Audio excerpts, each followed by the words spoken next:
আজকের জনসভা জাকের পার্টি জনসভা ও র্যালি অনুষ্ঠানে আমার সামনে উপস্থিত সকলকে আমার সালাম, আসসালামু আলাইকুম ওয়া রাহমাতুল্লাহি ওয়া বারাকাতুহু।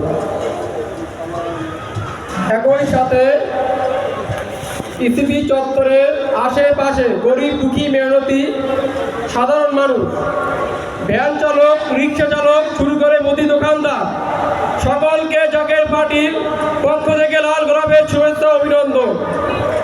একটি দেশ সম্পূর্ণ ভিত্তি থাকে অর্থনীতির উপরে।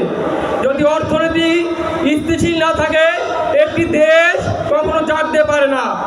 যখন অর্থনীতি স্থিতিশীল থাকবে একটি দেশের মধ্যে মারামারি, খুন, হয়রানি, জোর জবরদস্তি সহ বিভিন্ন প্রকার অন্যায় মুক্ত থাকে। আর যখন অর্থনীতি স্থিতিশীল ভেঙে যায়, অস্থিতিশীল দেখা যায়, তখন দেশের মধ্যে বিশৃঙ্খলা শুরু হয়।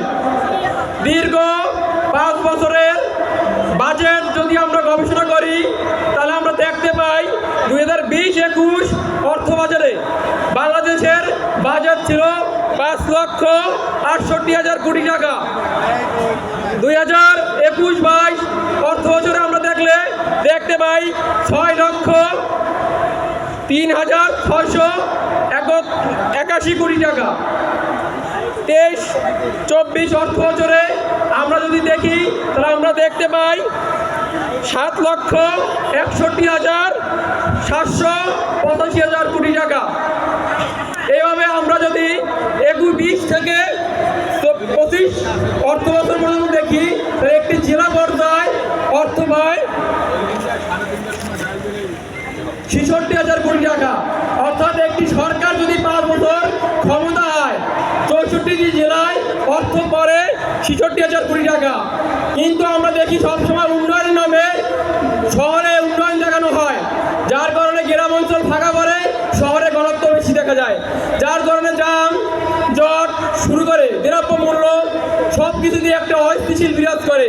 আজকে যদি আমরা জেলা পর্যায়ে অর্থনীতি ব্যবস্থা নিতে পারতাম তাহলে মানুষ জেলা থেকে শহরগামী হতো না, এর কারণে যানজট হতো না, এর কারণে দ্রব্য মূল্য বেশি চাহিদা হতো না, চাহিদা বৃদ্ধি হলে আর দাম বাড়তো না। কিন্তু আমাদের অর্থনীতি অবস্থা এতটাই খারাপ যে মানুষ শুধু শহরে উন্নয়ন দেখায় বিশ্ব জয় করতে চায়, কিন্তু প্রকৃতপক্ষে দেশের মানুষ গরিবই থেকে যায়। যখন একটি দেশের জেলা পর্যায়ে উন্নয়ন হয় ওই দেশের ওই জেলার মানুষের হাতে অর্থ আসে, যখন মানুষের হাতে অর্থ আসে তখন ওই দেশের মানুষ ক্রয় ক্ষমতা বৃদ্ধি পায়, যখন ক্রয় ক্ষমতা বাড়ে তখন চাষি, কৃষক, দিনমজুর সকলের হাতে অর্থ আসে। একটি দেশে যদি মুদ্রাস্ফীতি, আমরা যদি মুদ্রাস্ফীতির দিকে তাকাই, মৃত মুদ্রাস্ফীতি আমরা সাধুবাদ জানাই, কিন্তু আমরা এমন একটি সময় এসেছি দেখা যায় রাষ্ট্রের অর্থ ব্যবস্থা নাই। যদি অর্থ ব্যবস্থা স্থিতিশীল রাখতে হয় ডক্টর সাহেব আমির ফয়সাল অর্থনীতিবিদ এর বিকল্প হতে পারে না। একটি দেশ যদি রাজনীতি স্থিতিশীল রাখতে হয় মুস্তফা আমির ফয়সাল মুজাদ্দিদের কিন্তু বিকল্প হতে পারে না। তাই আমাদের আছে একধারে আদর্শ রাজনীতিবিদ মুস্তফা আমির ফয়সাল মুজাদ্দিদি, অপরদিকে আছে আদর্শ অর্থনীতিবিদ ডক্টর সাহেব আমির ফয়সাল মুজাদ্দিদি। আমরা আদর্শ রাষ্ট্র গঠন করার জন্য সর্বদা প্রস্তুত। জাতীয় অন্তর্বর্তীকালীন সরকার এবং ইসি কমিশনার নির্বাচনের ডাক দিয়েছে।